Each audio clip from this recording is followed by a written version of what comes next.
Han estado hablando bastante de Israel en esta noche, así que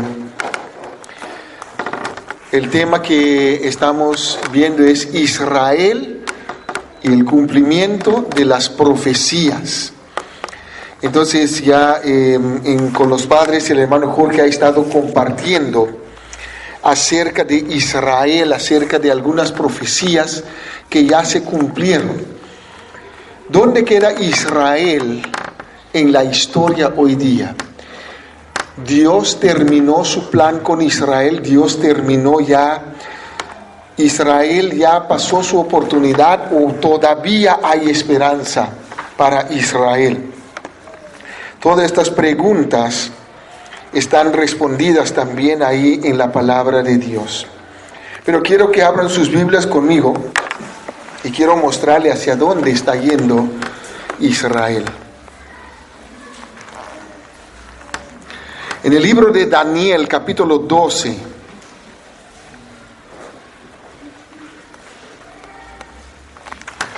Daniel 12:1 dice así: en aquel tiempo se levantará Miguel, el gran príncipe que está de parte de los hijos de tu pueblo, y será tiempo de angustia, cual nunca fue desde que hubo gente hasta entonces. Pero en aquel tiempo será libertado tu pueblo, todos los que se hallen escritos en el libro. Vuelvo a leerlo. Daniel capítulo 12, versículo 1, dice: en aquel tiempo se levantará Miguel. ¿Quién es Miguel? Miguel es el arcángel protector o el ángel protector de Israel, el que está a cargo de Israel. Un ángel está puesto en cada nación para protegerlos y guardarlos. El de Israel sabemos que se llama Miguel. El gran príncipe que está de parte de los hijos de tu pueblo. Y será tiempo de aprieto, será tiempo de angustia, será tiempo de tribulación, cual nunca fue desde que hubo gente hasta entonces. Pero en aquel tiempo será libertado tu pueblo, todos los que se hallen escritos en el libro. Oremos. Padre, en esta noche queremos darte gracias por tu presencia. Y ahora, Dios, queremos pedirte, Señor, al abrir tu palabra, que seas tú el que nos esté enseñando por medio de tu Espíritu Santo. Abre nuestros corazones para poder entender tu palabra, hacia dónde nos está llevando la historia y qué es lo que tenemos que tener en cuenta caminando por la historia de este mundo.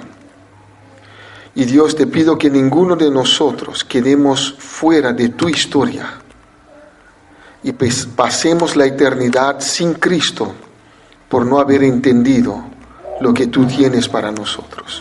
Enséñanos y ministra tu palabra a cada vida en esta noche. Te lo pedimos, oh Dios, en el nombre de Jesús. Amén. La historia de Israel siempre es interesante. Siempre es interesante ver qué es lo que Dios ha hecho. Todo el Antiguo Testamento está lleno de la historia de Israel, de la obra de Dios, cómo nació Israel, cómo Dios lo hizo crecer, cómo Dios lo libertó vez tras vez, cómo Dios levantó hombres, mujeres para exhortar a su pueblo. Pero también nos habla de un pueblo rebelde, de un pueblo de corazón duro, un pueblo terco, que eran los judíos, que a pesar de que ellos recibieron tanto de Dios, tantos mensajes de Dios, igual ellos cerraron sus oídos y cerraron su corazón hacia Dios. Y ellos, ya entrando en el Nuevo Testamento, este pueblo de Israel, a ellos fue enviado el Salvador, el Mesías, el Cristo. Y Él vino a los suyos, y dice la Biblia en Juan, los suyos no le recibieron. Y un día lo agarraron a Jesús y lo llevaron a Pilato y le pidieron a Pilato que lo crucificara. Pilato les entrega a Jesús. y ellos lo matan, pensando que estaban quitando de en medio aquel hombre que les decía todo lo que ellos hacían, aquel hombre que les declaraba todos sus pecados. Pocos se dieron cuenta que aquel hombre era el Dios mismo, el Dios creador de ellos, el Dios del Antiguo Testamento que se hizo hombre y vino y habitó en medio de su pueblo, el Dios eterno.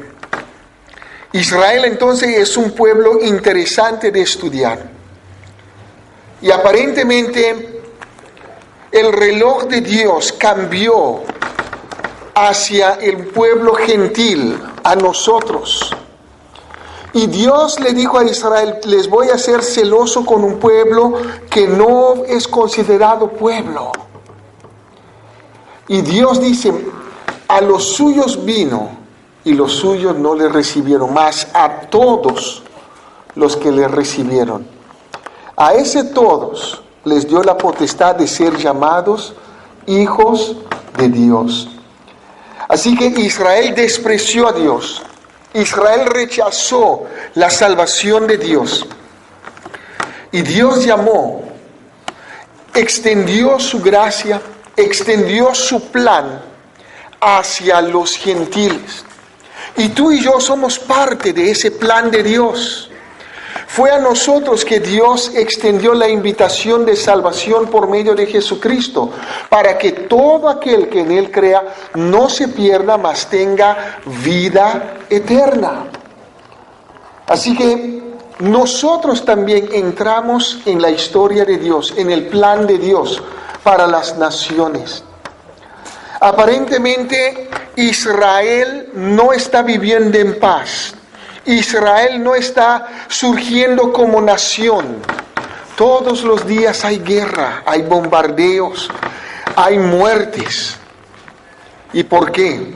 Porque Israel todavía sigue siendo un pueblo rebelde contra Dios. Y va a seguir Israel hasta que llegue ese momento donde Dios mismo los va a poner en aprietos. ¿No? Dice acá, Israel va a estar pasando por un tiempo de angustia. Hay personas que dicen, ya, las cosas se van a mejorar para Israel. Lo siento, no se van a mejorar. Según las Escrituras, Dios los va a llevar, Dios tiene que llevarlos al desierto, Dios tiene que llevarles a la tribulación para limpiar a Israel. Como dice acá, para sacar aquellos que no están escritos en el libro, para que ellos que están escritos en el libro pueden disfrutar de todas las promesas que Dios ha hecho a Israel. El libro de los Salmos habla mucho de que iban a recibir la tierra por heredad. Ahora, tú sabes que todas estas promesas están hechas a Israel, no a ti ni a mí. Si tú y yo no somos judíos, estamos fritos, ¿no?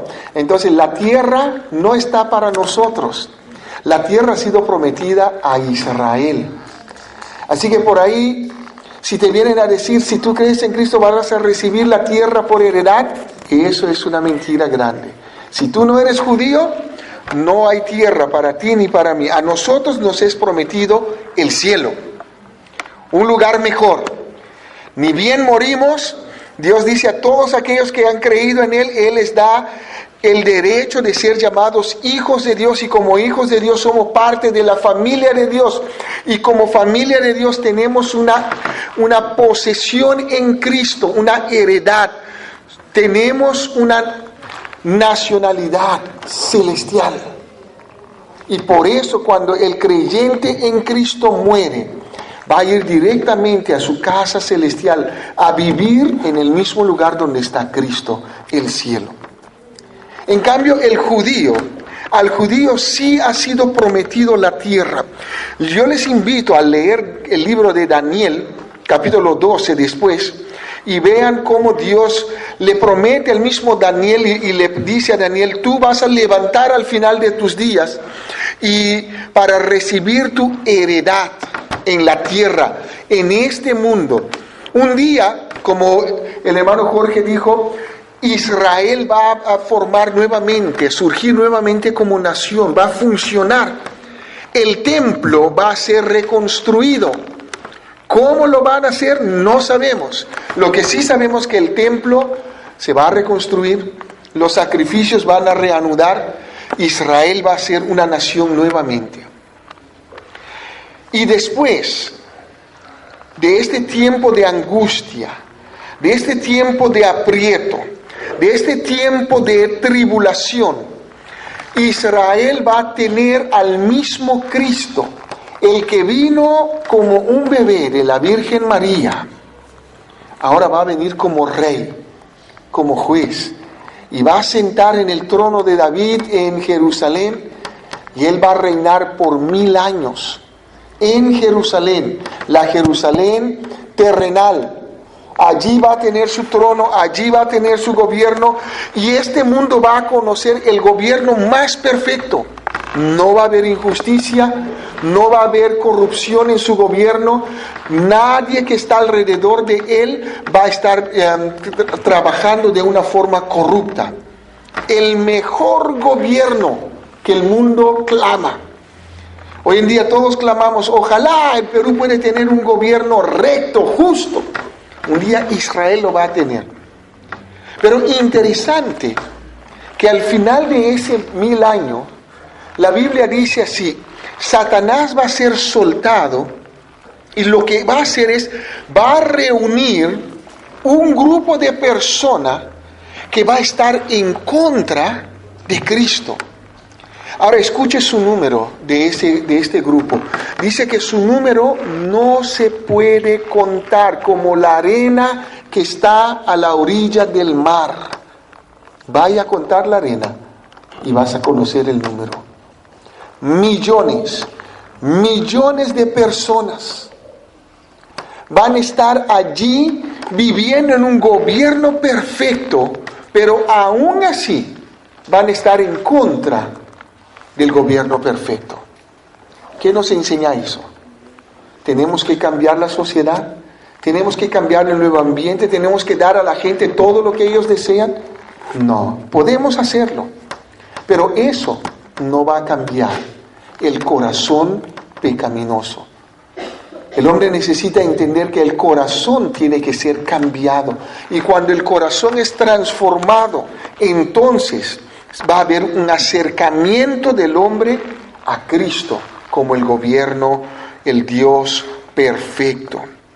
Así que ni aunque Dios mismo descienda del cielo, y Él lo va a hacer, y va a reinar, ni aún así la gente se va a poner a vivir de una forma correcta. Millones y millones van a estar en contra de Cristo. ¿Cómo será este tiempo para Israel, este tiempo de angustia? Vaya conmigo ahora a Marcos capítulo 13. Jesús va a hablar a Israel nuevamente y va a estar hablando con sus discípulos.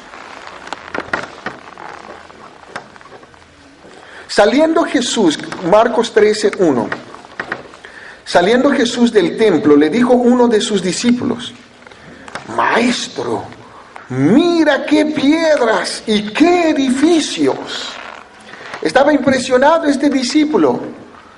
Estaba ahí sorprendido porque veía algunas piedras grandes. Ahora, según entendí, hay algunas piedras que el templo estaba edificado. En ese entonces el templo estaba, porque dijeron que estaba en el templo y Jesús salió del templo. Una piedra medía 42 metros de largo por 50 metros de alto. Esas piedras estamos hablando. Por eso el discípulo quedó sorprendido y dijo: mira qué piedras, mira qué edificios. ¿Cuál fue la respuesta de Jesús? ¿Se fascinó? ¿Qué dice Jesús? Jesús respondiendo le dijo: ¿ves estos grandes edificios? No quedará piedra sobre piedra que no sea, ¿qué?, derribada. Y tú sabes que en el año 70 el general Tito entró a Jerusalén y destruyó el templo por completo y no quedó piedra sobre piedra. Así que por una parte, la profecía de Jesús se cumplió. Pero el versículo 3 nos dice, y se sentó en el monte de los olivos frente al templo. Y ahora sí identifica a los otros. Y dice, y Pedro, Jacobo, Juan y Andrés le preguntaron aparte, dinos, ¿cuándo serán estas cosas? ¿Y qué señal habrá cuando todas estas cosas hayan de cumplirse? Jesús respondiéndoles comenzó a decir, mirad que nadie os engañe. Entonces, ellos le preguntan le hacen dos preguntas. ¿Cuándo van a suceder estas cosas? ¿Cuándo va a ser que el templo va a ser destruido? Por la historia sabemos que en el año 70 sucedió esto. Pero la otra pregunta era, ¿qué señal habrá cuando todas estas cosas hayan de cumplirse? Le dijeron, Jesús, ¿qué señal tenemos que buscar y observar para decir, ay, ay, ay, la destrucción completa está viniendo? Y Jesús les dice en primer lugar, mirad que nadie que os engañe. Va a haber engaño. Va a haber engaño. Van a venir muchos en mi nombre, como dice ahí, yo soy el Cristo. Y engañarán a muchos. Él está diciendo, cuidado que nadie os engañe. Se va a levantar hombres y van a decir, yo soy el Cristo. Y se están levantando hombres hoy en día diciendo que ellos son el Cristo y van a hacer milagros como Cristo para engañar. Porque Jesucristo ya dijo, engañarán ¿qué? A muchos. Pero ¿qué más dice Jesús?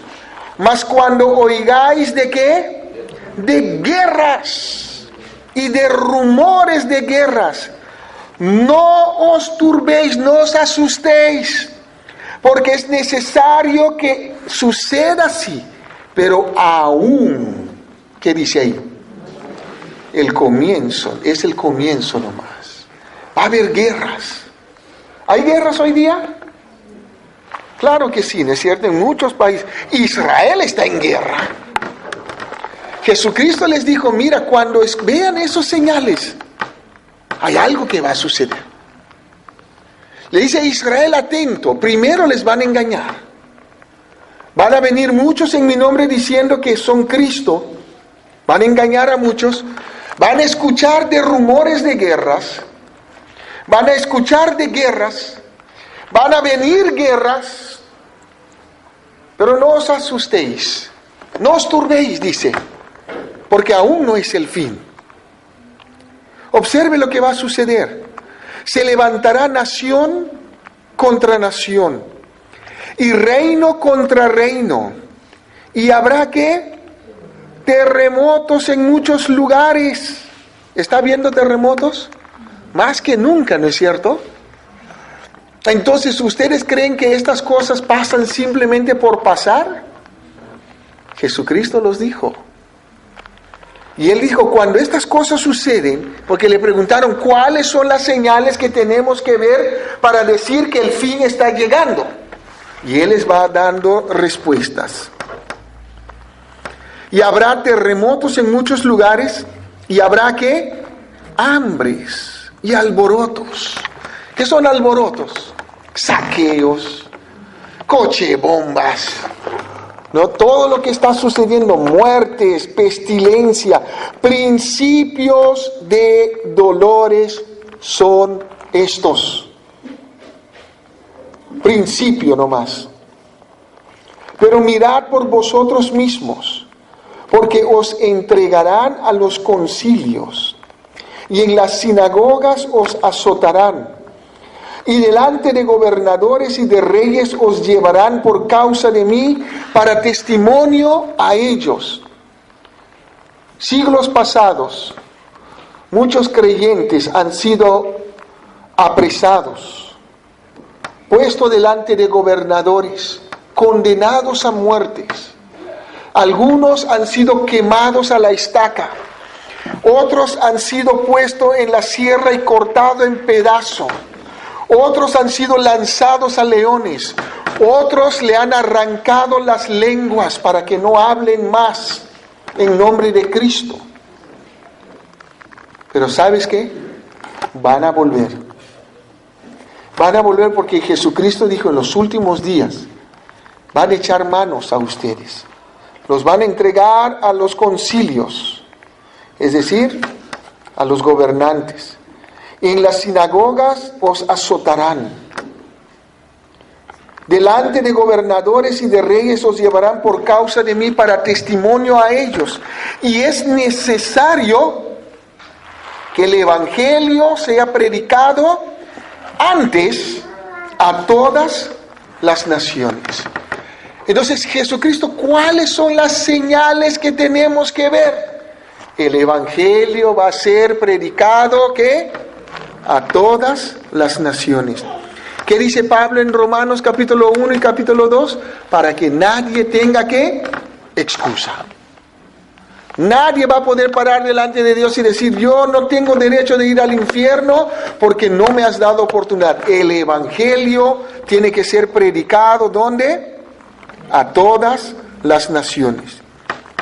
Pero cuando os trajeren para entregaros, no os preocupéis por lo que habéis de decir, ni lo penséis, sino lo que os fuere dado en aquella hora, eso hablad. Porque no sois vosotros los que habláis, sino el Espíritu Santo. Observe qué más va a suceder. Y el hermano entregará a la muerte al hermano, y el padre al hijo. Y se levantarán los hijos contra los padres y los matarán. Y seréis aborrecidos de todos por causa de mi nombre, mas el que persevere hasta el fin, éste será salvo. Pero cuando veáis, ahí viene otro más, cuando veáis que la abominación desoladora de la que habló el profeta Daniel, puesta donde no debe estar, el que lee entienda, entonces los que están en Judea huyan a los montes. El que esté en la azotea no descienda a la casa ni entre para tomar algo de su casa. Y el que esté en el campo no vuelva atrás a tomar su capa. Mas ay de los que están encintas y de las que críen en aquellos días. Orad pues que vuestra huida no sea en invierno. Porque aquellos días serán ¿de qué? Ahí está la palabra, tribulación, angustia, aprietos. Tribulación cual nunca ha habido desde el principio de la creación que Dios creó hasta este tiempo, ni la habrá. Jesucristo mismo está diciendo, va a venir una tribulación sobre este mundo. Va a venir sufrimiento en los hogares, en los gobiernos, en las naciones. Va a ser una tribulación a nivel mundial. Israel pasó diferentes tribulaciones, pero era local. Pero esta tribulación, dice, es lo que nunca hubo desde antes de la creación del mundo y después de ese tiempo ya no lo va a haber. Algo terrible. Y Dios lo dejó descrito detalladamente en el libro de Apocalipsis. Y no vamos a tener tiempo para poder leerlo. Pero yo les invito a leer el libro de Apocalipsis en su casa. Y vean lo que Jesucristo está hablando. Pero es una tribulación tremendo, terrible. Va a haber movimientos telúricos, ¿no? Y este planeta va a ser movido, va a haber un terremoto. Están hablando de que en Lima está esperando un terremoto 8 punto tanto. Pero todos están con la mente de que va a haber un terremoto mucho más grande que eso. Claro que sí. Pero ese terremoto no va a ser a nivel de Lima, va a ser a nivel mundial. Todos lo van a sentir al mismo momento. Y si cuando hay un terremoto llega un momento que no sabes dónde estás parado, si estás parado en el aire o en el piso, imagínese el caos que va a haber en mismo momento mundialmente. Va a ser tan fuerte este movimiento que va a mover los pilares de este planeta, dice la Biblia.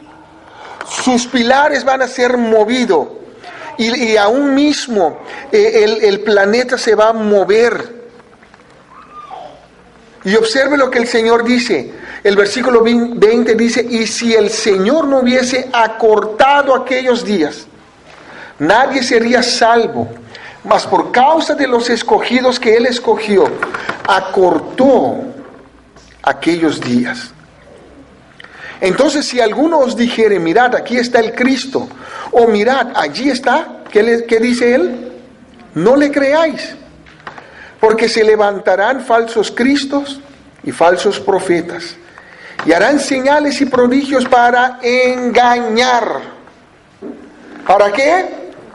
Para engañar. ¿Cuál es la meta de los falsos maestros, de los falsos profetas que hay hoy en día? ¿Cuál es su propósito? Engañar.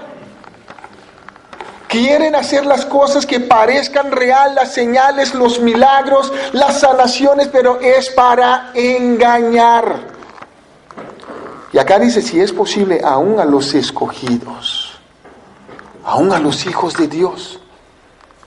Y a veces nosotros nos quedamos fascinados. Mira lo que hacen en otros grupos. Mira cómo la gente se cae.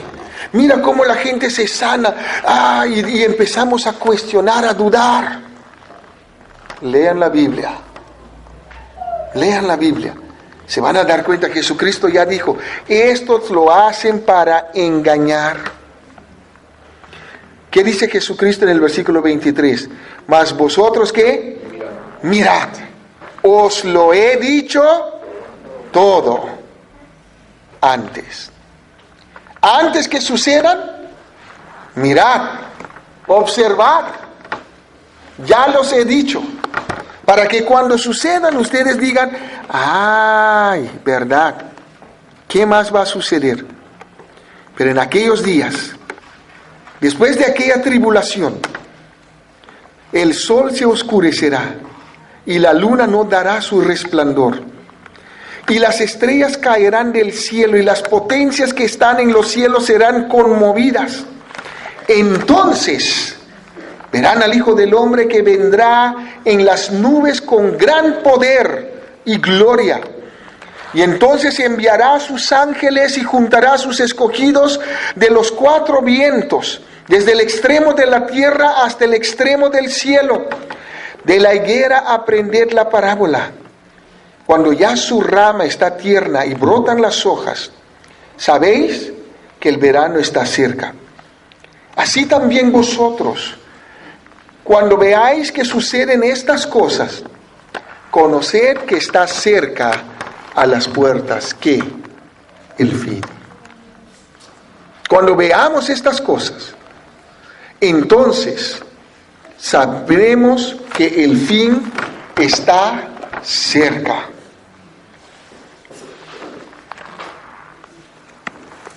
Quiero llevarles un ratito conmigo al libro de Apocalipsis.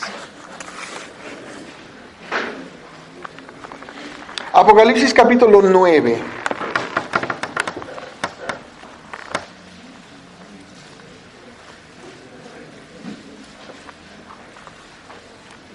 Simplemente para que vean algo de lo que va a suceder durante este tiempo. Pero lo que yo quiero que ustedes observen conmigo, ¿cuál va a ser la actitud de los hombres al ver todo este sufrimiento que Jesucristo está hablando? Cuando estas cosas suceden, uno piensa ya, las personas se van a acercar a Dios, las personas por fin van a creer en Dios. Pero vamos a observar algunas cosas. Apocalipsis 9, voy a empezar a leer desde el versículo 13. Dice: el sexto ángel tocó la trompeta, y oí una voz de entre los cuatro cuernos del altar de oro que estaba delante de Dios, diciendo al sexto ángel que tenía la trompeta: desata a los cuatro ángeles que están atados junto al gran río Éufrates. Y fueron desatados los cuatro ángeles que estaban preparados para la hora, día, mes y año, a fin de matar a la tercera parte de los hombres. Y el número de los ejércitos de los jinetes era 200 millones. Yo oí su número. Así vi en visión los caballos y a sus jinetes, los cuales tenían corazas de fuego, de zafiro y de azufre. Y las cabezas de los caballos eran como cabezas de leones. Y de su boca salían fuego, humo y azufre. Por estas 3 plagas fue muerta la tercera parte de los hombres. Por el fuego, ¿qué más? El humo y el azufre que salían de su boca.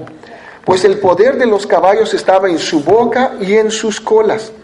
Porque sus colas, semejante a serpientes, tenían cabezas y con ellas dañaban.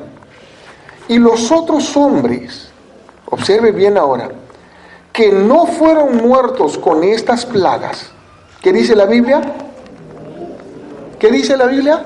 Ni aún así se arrepintieron de sus obras, de sus manos, ni dejaron de adorar a los demonios y a las imágenes de oro, de plata, de bronce, de piedra y de madera, las cuales no pueden ver, ni oír, ni andar. Y no se arrepintieron de sus homicidios, ni de sus hechicerías, ni de su fornicación, ni de sus hurtos. Capítulo 16, versículo 9.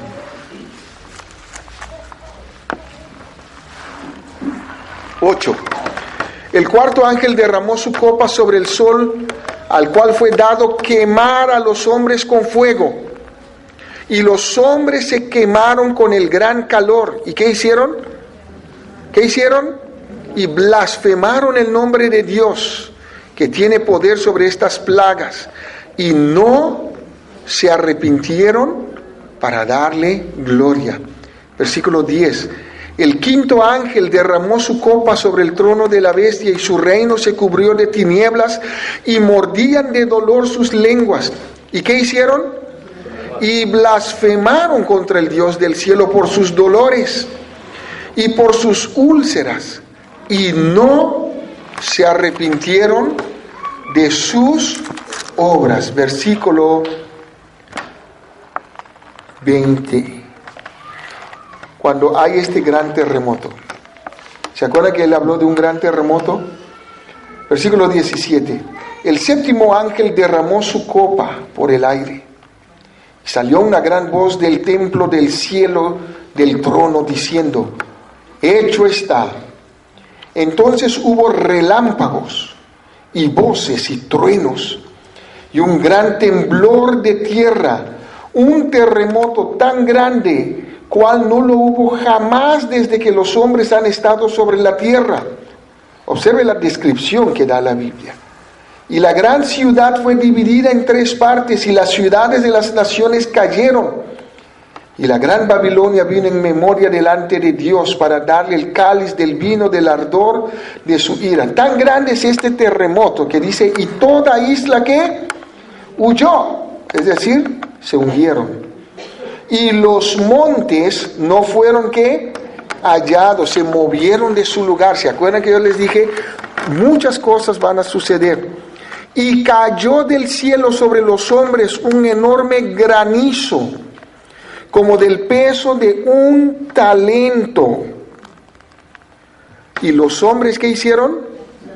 Blasfemaron contra Dios por la plaga de granizo, porque su plaga fue sobremanera ¿qué? Grande. ¿Cuál es la actitud de las personas? Blasfemaron. Blasfemia tras blasfemia tras blasfemia. ¿Hubo arrepentimiento? No hubo arrepentimiento. Entonces, ahora les quiero llevar a Juan capítulo 3.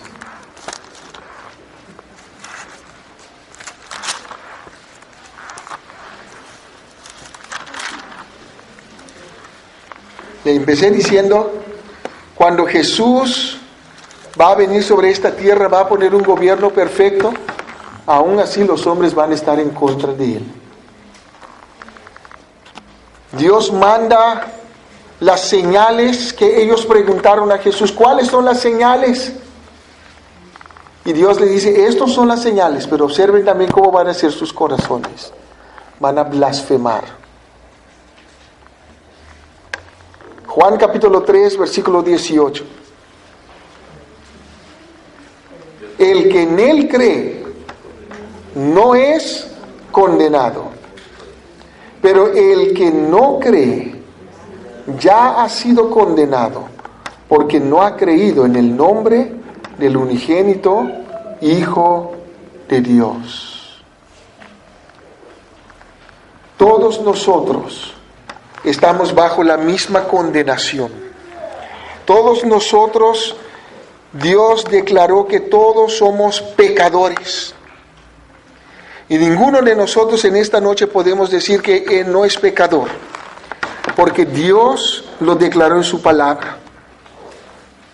Y la única forma de que nosotros podemos salvar, la única persona que nos puede salvar, es el Hijo de Dios, el unigénito Hijo de Dios. El hombre trata de limpiar su pecado. El hombre trata de ser bueno.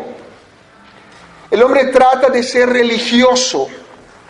El hombre trata de cambiar su vida, cambiar su estilo, sus patrones de vida. Lo que hacía mal antes, ahora no lo hace tan mal, lo quiere corregir, lo quiere enderezar.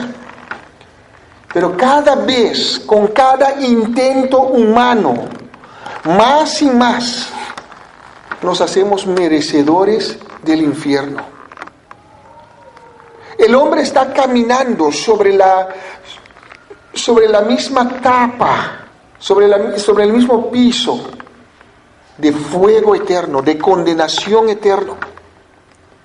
Y en cualquier momento cae en un hoyo, es decir, muere y se hunde en el mismo infierno. No hay nada que tú y yo podemos hacer para lavar nuestros pecados. No hay nada que tú y yo podemos hacer para ni siquiera agradar a Dios, para que tenga de nosotros la misericordia para darnos el perdón. La salvación es solamente por la misericordia de Dios, por la gracia de Dios. Si Dios no hubiese sido misericordioso, ninguno de nosotros seríamos salvos. Todos estaríamos en la misma condición que estos hombres en el libro de Apocalipsis, blasfemando a Dios y no arrepintiéndonos de nuestros pecados.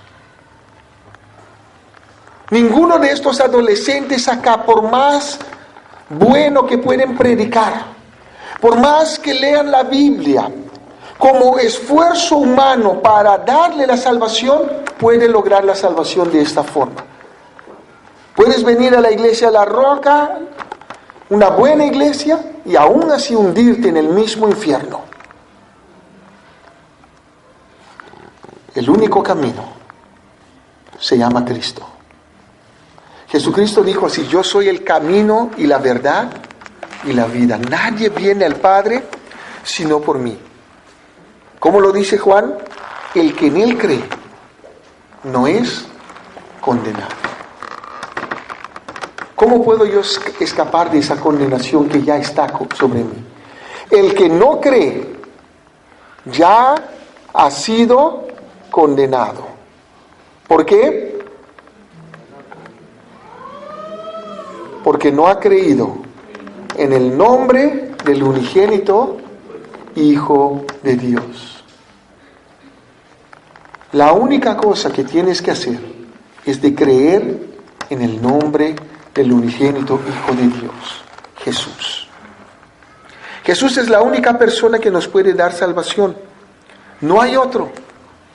Y es a Él que tienes que venir en arrepentimiento, es a Él que tienes que venir en humildad y de reconocer delante de Él que de verdad tú eres un pecador, una pecadora, y por más esfuerzo humano que hagas, no puedes bajo ninguna forma encontrar la salvación. La salvación proviene de Dios. La salvación viene del unigénito Hijo de Dios, el que vino a este mundo, el que nació de la Virgen María, el que caminó perfecto, el que vivió la vida más plena y perfecta sobre este mundo, el que nunca cometió pecado. Y aún así fue el que crucificaron. Porque el plan de Dios era que Él muriese en la cruz del Calvario por nuestros pecados. Dios vio nuestra incapacidad. Dios vio nuestra insuficiencia. Y Dios dijo, yo voy a hacer el plan perfecto para salvar a estas personas. Y Dios nos está dando una oportunidad de poder creer en el unigénito Hijo de Dios. No en tus esfuerzos. Si tú vienes a Dios y le dices a Dios, Dios, sí, la verdad, reconozco que tengo un poquito de pecado, no vas a conseguir salvación.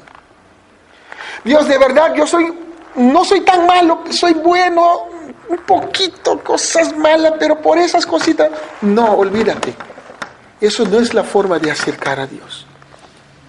Tienes que ver que ese poquito de pecado te ha condenado y estás camino al infierno y estás agarrado, suspendido en el aire de un hilo.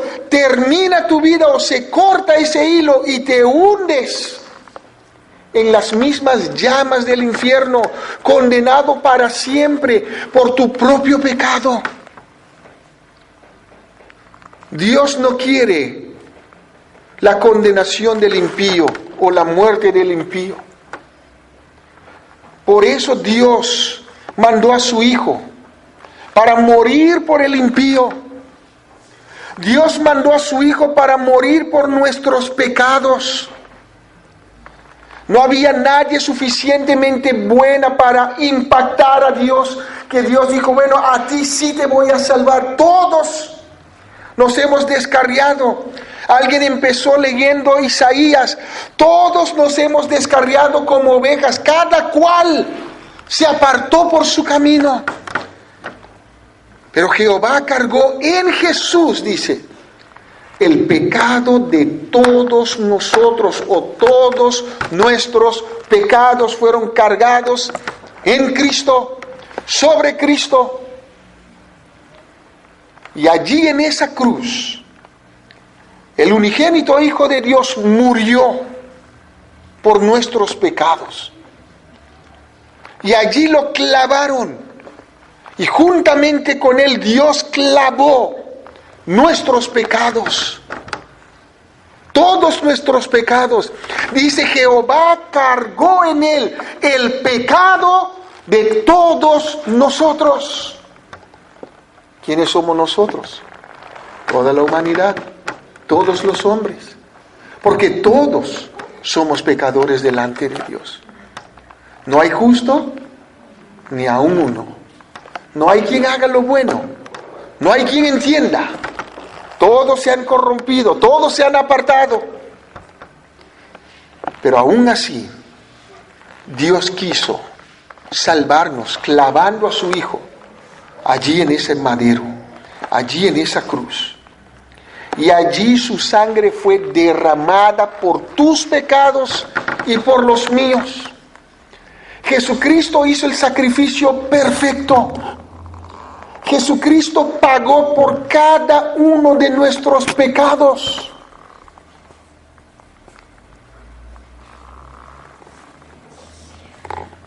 Y allí murió. Lo bajaron de una cruz y lo sepultaron. Pero al tercer día, tú sabes la historia, ¿qué sucedió? Resucitó. Se levantó de la muerte. Para mostrar que Él es el héroe, no tenía necesidad. Para salvarte a ti y a mí de nuestra condenación. Y desde allí, cada uno que cree en Jesús es liberado de esa suspensión sobre el infierno y Dios lo traslada al reino de su Hijo amado y nos pone en una familia, nos da vida, nos da perdón y nos da el cielo por regalo. Por eso Juan dice acá, el que en él cree no es condenado, pero el que no cree ya ha sido o ya está condenado, porque no ha creído en el nombre del unigénito Hijo de Dios. Adolescente, en esta noche, ¿has creído en el nombre del unigénito Hijo de Dios? ¿Has creído en Cristo? ¿O has creído en una iglesia? ¿O has creído en un grupo, en unos amigos, en unos padres? ¿O vives la fe de tus padres? Vengo a la iglesia porque me obligan. Estás condenado. Y si mueres, vas a entrar en las mismas llamas del infierno. No importa cuántas veces has pisado esta iglesia. Jóvenes José, ¿has creído en el nombre del unigénito Hijo de Dios? ¿O todavía sigues jugando con Dios? Jóvenes Geset, ¿has creído en el nombre del unigénito Hijo de Dios? Padres, ¿han creído en el nombre del unigénito Hijo de Dios? Es el único que nos puede salvar. No hay salvación en ningún otro. No hay nombre dado bajo la tierra en que podamos ser salvos, sino solamente en el nombre de Jesús, el unigénito Hijo de Dios. Y es en Él que tienes que creer para recibir perdón de pecados en esta noche. Si tú sales de este lugar sin Cristo, este puede ser tu última noche. Ni tú ni yo sabemos cuándo vamos a morir, ni cómo vamos a morir. Muchos pensaban que tenían la oportunidad, que tenían la vida en sus manos. Y salían de las reuniones de jóvenes burlándose. Entraban en un auto y nunca más despertaron. Murieron. Y están hoy día en el infierno. No porque Dios les eligió para ir al infierno. No porque Dios no les dio oportunidad. En el libro de Apocalipsis hemos visto vez tras vez, Dios les mostró sus plagas, Dios les dijo, arrepiéntense. ¿Y qué dijo la Biblia? Blasfemaron a Dios más. Y no se arrepintieron de sus obras, no se dejaron, no abandonaron su idolatría. El hombre va al infierno por no creer en el nombre del unigénito Hijo de Dios. Y un día van a parar delante de Dios para dar cuenta por qué no han creído. Pero un día tú y yo también vamos a parar delante de Dios para dar cuenta. O sea, para recibir nuestra recompensa y el gozo eterno de poder estar en el cielo. O sea, para recibir nuestras palabras de condenación y ser condenado para siempre en el infierno. Una sola decisión: creer en el nombre del unigénito Hijo de Dios. Vamos a inclinar nuestras cabezas y vamos a orar.